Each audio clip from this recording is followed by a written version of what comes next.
Coucou à tous, je voulais faire un petit mot. Je viens d'arriver sur la plage d'Auroville. Je suis juste à côté de la plage, en fait, elle est là-bas exactement. Et j'ai le cœur hyper lourd ce matin parce que, en fait, j'arrive sur la plage là et je vois tous ces déchets.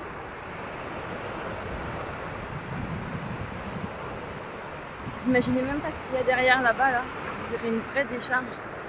Et la plage, je sais pas si vous voyez, là, il y a énormément de déchets partout. Franchement, ça me fend le cœur en fait de voir des si beaux endroits gâchés par tous ces déchets, par cette pollution de plastique, de papier, et en plus ils brûlent tout le temps leurs déchets, donc ça produit des gaz à effet de serre et ça accélère en fait le réchauffement climatique de brûler tout le temps comme ça ces poubelles. Et vraiment ça me fait mal au cœur en fait parce que j'adore ce pays. Mais là vous voyez, je suis sortie de mon hôtel ce matin et je vois plein de choses qui sont hyper dures et franchement faut avoir le cœur bien accroché quoi. Enfin c'est chaud quoi de voir ça. Je suis un peu sous le coup de l'émotion.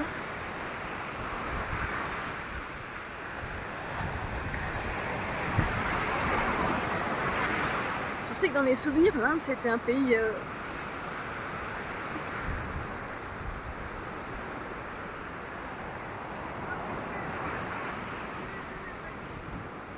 que j'adore, mais il y a tellement de choses qui sont dures à vendre pour nous, les occidentaux. Il y a tellement à faire ici en fait, c'est fou. Enfin voilà, je veux pas faire un mélodrame, mais franchement, waouh, faut être prêt quand même pour venir ici et ça a beau être la troisième fois que je viens, vous voyez, c'est vraiment pas évident pour moi encore de s'immerger dans leur quotidien en fait, de voir les vaches dans la rue, tous ces chiens errants. Tout à l'heure j'ai vu une dame en train de récolter de l'eau qui sortait en fait comment on appelle ça, d'une canalisation en fait, enfin c'était pas l'eau des égouts mais ça a tombé d'une gouttière, c'était dans le j'oublie le mot, dans un petit, enfin sur un trottoir quoi en fait, elle était en train de récolter de l'eau, je pense qu'elle n'a pas d'eau, elle n'a pas l'eau courante chez elle, elle était en train de récolter de l'eau, après je pense qu'il la filtre. Ici il y a beaucoup de gens quand même qui ont des filtres à eau en fait, hein. Ils ont des systèmes qui leur permettent de boire de l'eau potable.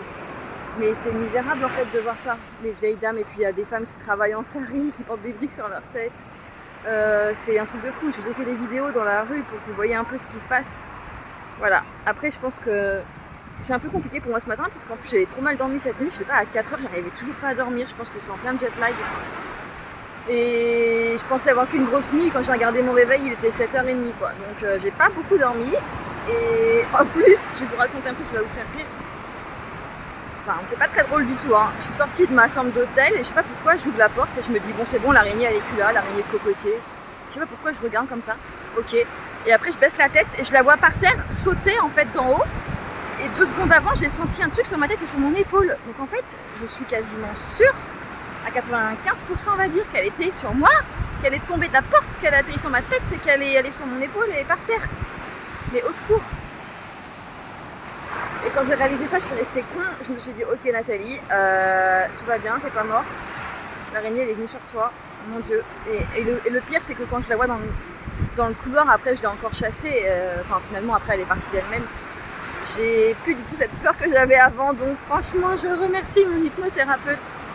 Je sais pas si c'est grâce à elle, je pense que oui forcément. Mais en tout cas, j'ai plus du tout les mêmes réactions qu'avant. Il y a 6 ans, j'aurais vu une araignée comme ça, j'aurais crié, j'aurais été au bout du couloir, j'aurais été appeler quelqu'un, j'aurais pleuré. Là, elle est venue sur moi, j'en suis quasiment sûre et mon Dieu, j'ai pris la chose comme elle venait quoi. Bon bref, ça pour vous dire que ce matin, je suis pas mal remuée par plein de choses là, c'est compliqué quoi. 4e jour et je sens que c'est que le début et j'ai envie de vous dire que j'ai hâte de me sentir un peu mieux parce que c'est vraiment pas évident en fait. Très très dur comme pays et ça fait du bien de voir des gens et de voir qu'en fait ils s'en sortent quoi. Voilà, donc ce soir j'ai un dîner avec toute la famille là où je suis et ça va être cool, il y a des sœurs qui arrivent de Pondichéry et tout ça, donc on va pouvoir échanger avec eux et m'immerger vraiment dans une famille, je pense que ça va me réchauffer un peu le cœur. Voilà, sur ce, je continue mon petit reportage.